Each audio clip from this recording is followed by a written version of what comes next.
Ay, Mamona. Ay, Mamona daw. Okay, sa Lunes. So, this time, i-ano ko na muna, i-demonstrate ko na, then later, i-discuss ni Ma'am, no? So, marami po pong dapat ano. Okay, so, kailangan, determine muna natin ang where is the wrong and the right side of the fabric. Nasaan yung chalk mo? Dermatograph. Okay, so, saan ang right and wrong side? Ano natin malaman ang wrong at saka right side? Makitab yung right side. Mas makitab ang Right side. rather than Wrong side. Mas dark ang right side rather than wrong side. Okay. So, ano pa? Paano kapag hindi, tulad nito, plain? Yung selvage. The selvage, ano ang selvage? Sa salvage. Ano ang salvage? Paano kapag wala na yung salvage? The texture, no? So, ang wrong side ay may mga flows, hindi rough ang texture niya, rather than the right side. Alam niyo yung flows, yung parang himul-mul. Okay, so ganon, no? Okay, so sa tingin ninyo, nasaan ang wrong side at right side? This is the wrong side, this is the right side. So, ang wrong side, minamark ng X. Okay? So, pwede kung saan yung, dapat meron kayong mark na X. No? So, to determine, that is the right side and the wrong side. Okay, para meron tayong palatandaan. Okay? So, ang gagawin na natin, sabi natin, ang front and back natin sleeve, which should be cut on a lengthwise grain line. So, nasaan ang lengthwise grain line? Nasaan ang crosswise grain line? Okay, so the selvage, that is your lengthwise grain line. Palatandaan. Again, kapag wala yan, paano natin ma-determine ang lengthwise grain line? Pag nakat ko na yan, yung stretch ng fabric. So, pag tinignan natin paano natin stretch yan, ang crosswise ay mas stretchy siya rather than the lengthwise. Okay, tingnan niyo ito. Lengthwise to, di ba? Stretch ko. Tingnan nyo. Tapos ito yung crosswise grain niya. Okay, so mas stretch ang crosswise rather than the lengthwise. Okay, so this is the selvage, this is the cut edge, right? Okay, this is your folding line now. So, ituturo ni Ma'am yan, paano natin i-fold yung fabrics later on. So, maraming ways. There are so many ways on how you're going to fold the fabric. So, this time, ang gagawin po natin is anong fold? Lengthwise center fold.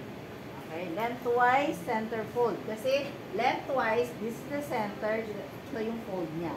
Tama? Okay, so, kunin na natin ngayon. Okay? Ang isa sa principles in layouting, so ang ginagawa ko na is layouting the pattern pieces in your fabric. Okay? Titingnan natin kung magkakasya siya, no?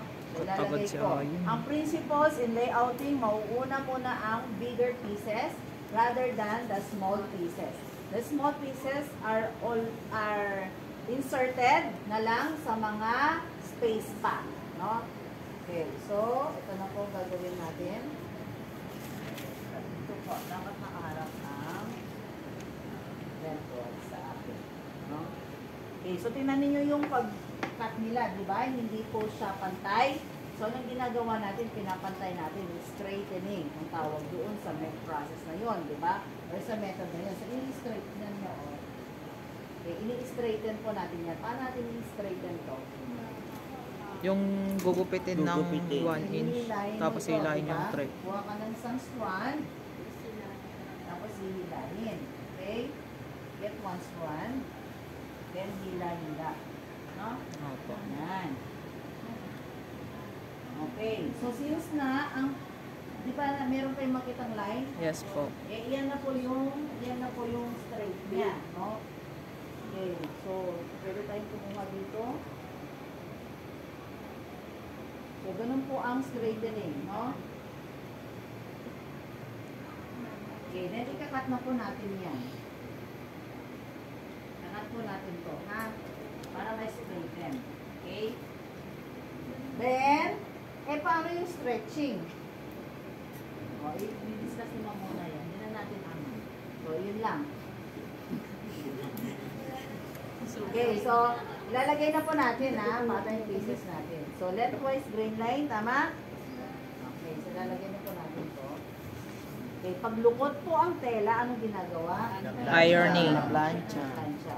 So, selvage together. Okay, it na together po sila. Ako po, hindi mo pala na-trace yan. Ayan. Then, tinan Pin. natin kung kasya ba ang back. Kasya ba ang back?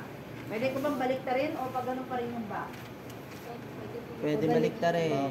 Okay, Bawal. pwede pong Baliktarin. Bawal baliktarin kapag, ano po? May design. One-way design. Okay? So, one-way design. Kasi kung halimbawa, one-way design yan, patayo lang lahat. Dapat patayo. Patayo ang pattern din. Hindi pa pwedeng baliktarin ang back ng ganyan. Kasi kung binaliktad ko yan, ang Iba na ang Wrong side. yung likod niya pa upside down. Tama? Okay. So, yan. So, Magkaalis pwede dyan, na ah. natin lagay ang back dyan. Tama? Okay. Then, hindi natin pwede i-insert ang sleeve. Ang ano, kasi it should be cut in the center fold. Wow. Tama? Okay. Tapos, pwede na po ang sleeve dito. Then, collar na dyan later on. No? Okay. So, kasya na siya. Okay. So, unahin muna natin ang front. Okay. So, yan. Nasaan ang lengthwise grain line? Ako po, wala pa. Di ba sabi ko maglagay ng line? Lines. Ako po, yan ang sinasabi ko na Indicate. kanina habang nagdadaldal kayo, dapat ginawa nyo na eh. Akin na yung lapis. Ito din yan, oh. Yan, lagyan ng grain lines. Ruler ko doon. Arrow, up and down. Ball pen. Lagyan mo nga. Ruler ko. Pati yung ano, collar niya. Hmm. Kapatong mami doon, oh.